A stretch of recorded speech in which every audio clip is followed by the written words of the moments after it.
Hey guys, welcome back to my channel. So I wanted to do a video today on radical freedom of speech. And I've done a video on this before, but things have moved on. I'm sure my opinions have changed slightly. I'm always changing my opinions a little bit, refining them or completely radically changing, whatever it is, as I go through my journey. And I am more and more interested in radical freedom of speech, actually, because what I've noticed is that everybody likes the whole concept of freedom of speech when it's speech that they like, and when it's speech that they don't like, then it's hate speech. And we have this big problem with hate speech right now, where anything is becoming hate speech. And we live in a society where we actually reward victims, I find. And not that some people don't have it hard, that some people have it really tough. I'm absolutely not saying that it's not okay to feel like a victim sometimes. I think it's healthy sometimes to embrace that first, to understand, and accept that victim feeling and then make a plan out of it. But we live in a society where we're encouraged, and I don't mean we, obviously most people who watch my channel are not like this, I already know that. But we as citizens are almost encouraged to stay being a victim. We're not really encouraged to claw our way out, to think, yeah, okay, it's a bit shitty, but you know what? I'm going to get out of this. We're encouraged to stay in it to such a level that if anybody tries to say something different or suggest something different, it's now termed as hate speech. Some stuff you can read and you think, yeah, that's really horrible that somebody would say that. And I read things and I think, wow, that is so horrible. Like, that definitely shouldn't be, that would really hurt somebody's feelings and that really shouldn't be said. But then another part of me thinks, but is it worse that someone's feelings get a little bit hurt versus we end up in a 1984 type situation where no one can say anything on a social media platform without getting taken down?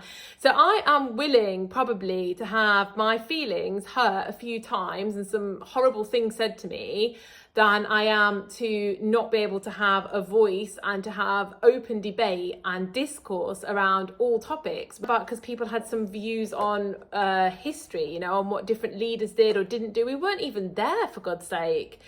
Let people have these opinions, let these discourses come up. I think when we start saying something is hate speech and start making them lose their job because they have a different opinion on history to us or even the present, we are in very dangerous ground. And we have to remember that some of the things that we think are hateful now, the opposite was true 10 years ago. So things are going to change. So some of the things, I'm sorry to break it to you, but some of the things that you are saying now in 10 years time are going to be considered so hateful they could lose you your job. That the idea with radical freedom is you can have any opinion, you can say anything, you can even say someone's an idiot for having an opinion, but you can have any opinion.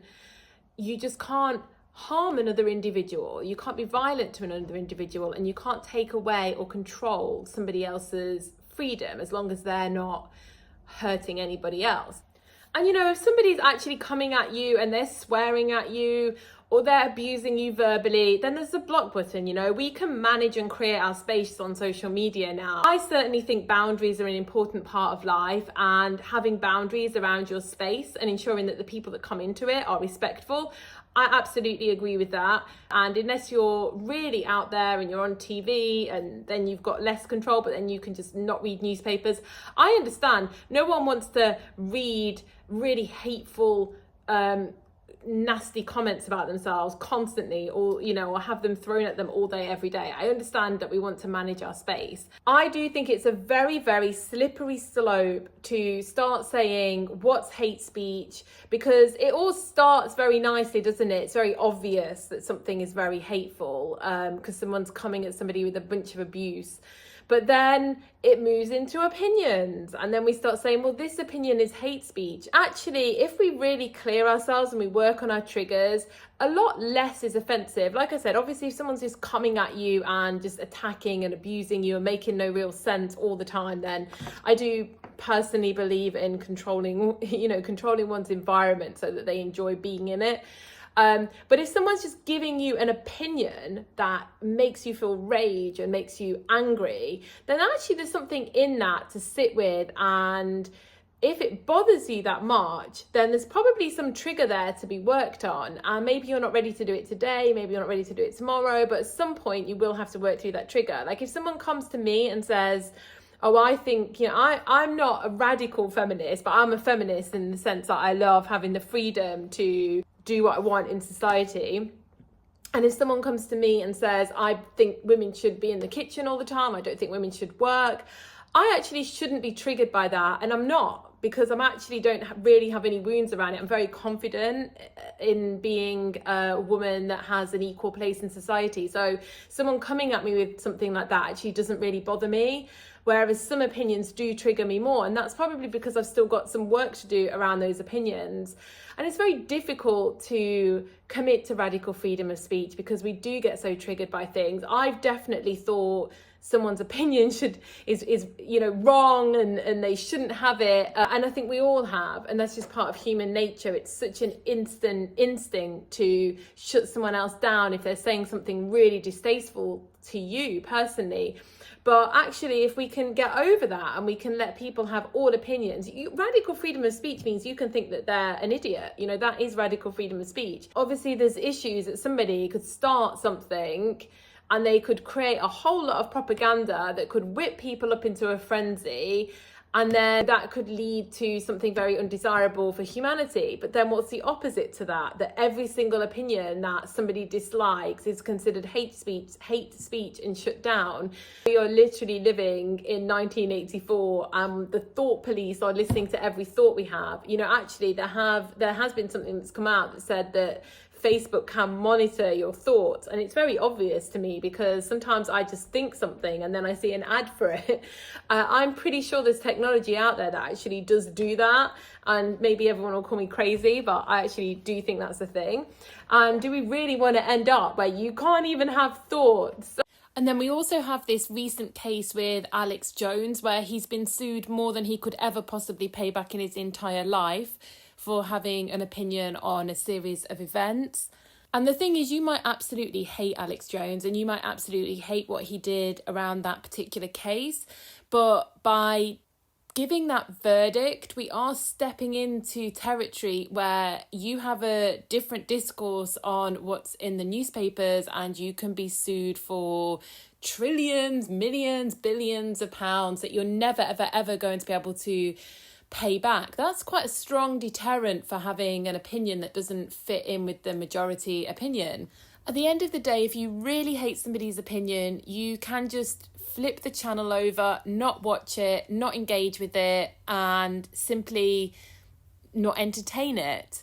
But by doing that, do we really have to take people down entirely and take away all their livelihood at the same time? We do have the case for libel, of course, where somebody actually purposely slanders you and says lies about you that are not true, which could harm your business or the way you're seen in the world, and that gets seen in a court of law. We could further discuss that maybe. I don't know what people's thoughts are on that. I'm kind of mixed. Obviously, it's not law to learn to debate your cause in a constructive way, but I think if we are to start having better conversations and we are going to start moving towards radical freedom of speech, everybody does need to learn to communicate in a better way. Of course, that takes a bit of time, it takes a bit of effort, but if you start swearing at somebody or insulting somebody or bothering somebody and continually harassing them, you can't possibly expect anybody to listen to you or take you seriously. So there's work on every side when it comes to radical freedom of speech. On the one side, we have to try and open our mind and not jump to defence and actually listen to other opinions that might be radically different from ours. But then on the other side of the coin, I do think it's important that when you present your truth or your opinion, that you do it in a way that's actually intelligent and adult. As in, you don't attack people, you don't call them names, you don't swear and use bad language, you don't harass somebody and constantly try and pick at them and nudge them. You just present your truth in a way that is easily digestible and polite, and people should get better at listening to that when it's presented in such a manner. I think there's a lot of work to do on both sides of the coin. Would you rather have a few opinions you find absolutely disgustingly distasteful, or or would you rather live in that kind of reality, right? And I also feel that because if you follow radical freedom properly, you cannot cause harm to another individual. So that takes out a lot of the really scary scenarios. If you follow radical speech properly, then you can speak whatever you want, you can have debate on whatever you want, but you can't actually cause harm or control another. So you're not going to do anything about it. It's just about how much we get offended by words and opinions. And I really honestly think that it's great to have really difficult debates and to be really brutally honest sometimes in debates, because that's how you get to the core of it. You understand why people think a certain way. And oftentimes, 90% of humanity probably actually wants the same result. They want to get to the same place. They just have different ideas on how to get there. And actually, sometimes if you hear people out, you actually understand that you both kind of want to get to the same place. You just have very different ideas of how to get there. But anyway, what do you guys think of radical freedom of speech? Do you believe in it? Or do you think some speech really is hateful, or it's damaging, or it's dangerous to society? Or are you like me and you think, actually, I'd probably rather have a bit of that type of speech than I would live in a reality where I can't even have my own thoughts? Anyway, I hope everyone's well, and I'll speak soon. Bye-bye.